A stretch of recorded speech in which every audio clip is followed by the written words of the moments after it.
I want to say that it's a privilege to stand up here. I feel like every time I get to hold a microphone or take some kind of stage or this famous rug at the moment, I get to be here on behalf of a whole bunch of people who struggle, people with questions, and also people who are kind of finding permission to be honest. And so if I'm talking about depression and desire, I think as a really simple place to start, I hope you feel like those two things matter in your life, and I hope you feel like there's some people that you can unpack that stuff with.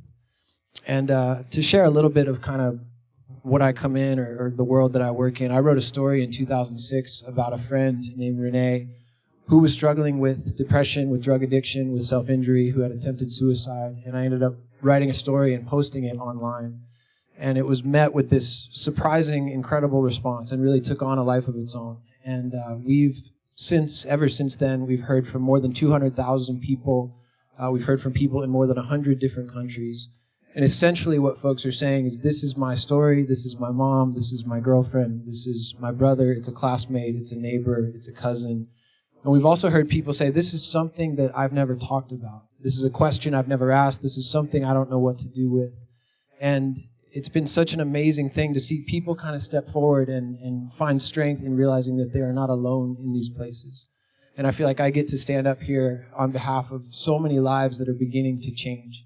People sitting across from a counselor for the first time, people stepping into treatment, whether it's the first time or the 10th time, people who are beginning to become unstuck, people who are beginning to let go of things they didn't know if they ever could, and people who are helping us believe that it's possible to start over, that sobriety is possible, that healing and forgiveness are possible.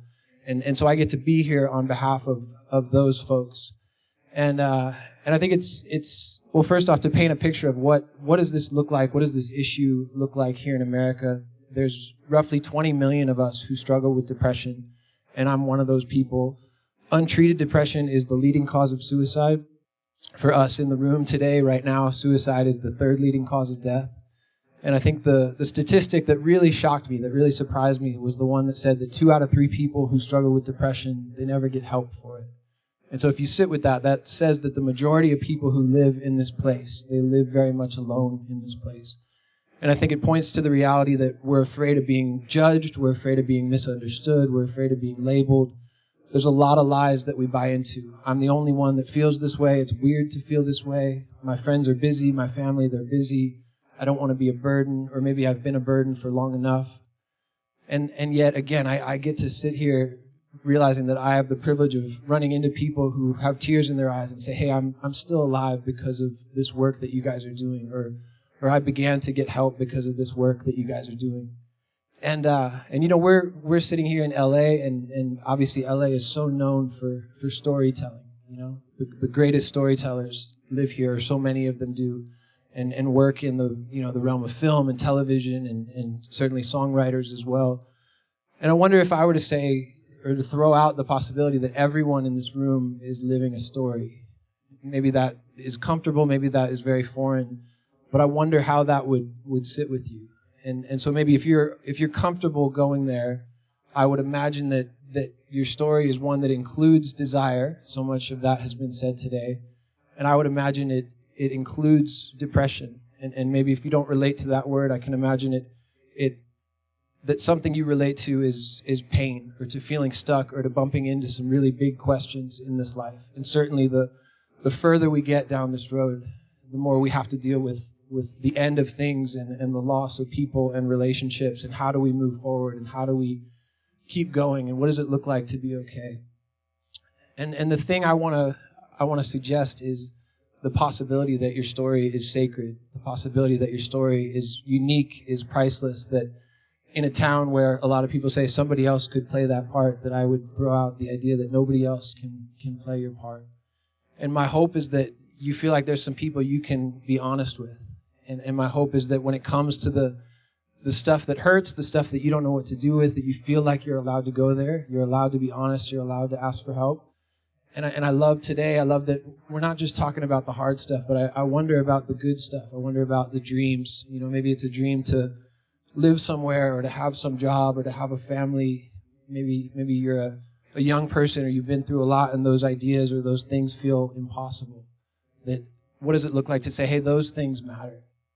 And I want to close with something that really has challenged me. Just a couple friends. I feel like we live in a world that is very much this what do you do world. That's kind of how we break the ice. That's how we talk to people. That's how we get to know someone on an airplane, even if it's uncomfortable.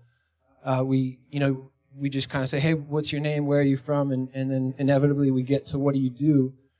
And I have these two friends, and I've really been blown away by them asking a different question over the last year, two different questions. I walked into a Starbucks in Washington, D.C. with my friend Jason Russell, and he asks the girl at the register, like they got to talking, and he said, what is your dream? And I'm kind of like, who are you? Like, what kind of hippie thing is that?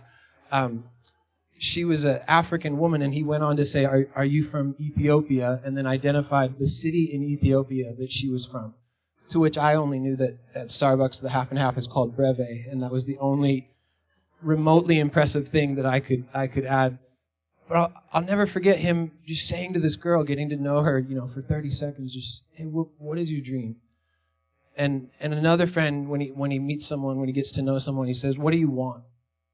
And I feel like those are just better questions, And what would it look like to be a people? I think first off, if you want to go there with strangers, it'll surprise them, it'll be amazing.